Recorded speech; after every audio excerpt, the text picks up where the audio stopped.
नमस्कार मित्रांनो, मी राहुल अरुण लोंगटे.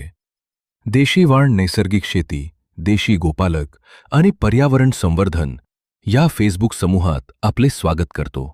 मागच्या भागात आपण देशी वाण आणि हायब्रिड वाण याविषयी माहिती घेतली. आज आपण नैसर्गिक शेती या विषयावर थोडं समजून घेणार आहोत. पूर्वी आपल्या शेतकऱ्यांची शेती निसर्गाशी जोडलेली होती.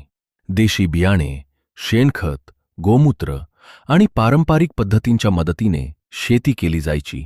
खर्च कमी होता आणि अन्नही पौष्टिक व स्वादिष्ट होतं. पण हळूहळू रासायनिक खतं, कीटकनाशके आणि हायब्रिड बियाण्यांचा वापर वाढत गेला. आज परिस्थिती अशी झाली आहे की शेतीचा खर्च दिवसेंदिवस वाढत चालला आहे. खतं महाग, औषधे महाग, बियाणे महाग, पण उत्पन्न मात्र त्याच प्रमाणात वाढताना दिसत नाही. रासायनिक शेतीमुळे जमिनीची सुपीकता कमी होत आहे. मातीतील सेंद्रिय घटक नष्ट होत आहेत. गांडुळे आणि उपयुक्त जीव कमी होत आहेत. आणि सर्वात महत्त्वाचं म्हणजे आपल्या अन्नाची नैसर्गिक चव हळूहळू हरवत चालली आहे. नैसर्गिक शेती म्हणजे फक्त शेतीची पद्धत नाही, तर ती निसर्गाशी पुन्हा नातं जोडण्याचा मार्ग आहे. देशी गाय आधारित शेती, जीवामृत, बीजामृत, आच्छादन आणि मिश्र पीक पद्धतीमुळे माती जिवंत राहते.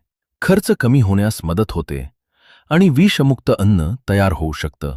आपल्या पुढच्या पिढीला निरोगी जीवन द्यायचं असेल तर नैसर्गिक शेतीचा विचार करणे आज काळाची गरज आहे. धन्यवाद मित्रांनो. पुढच्या भागात आपण नैसर्गिक शेतीची काही महत्त्वाची तत्त्वे समजून घेऊ.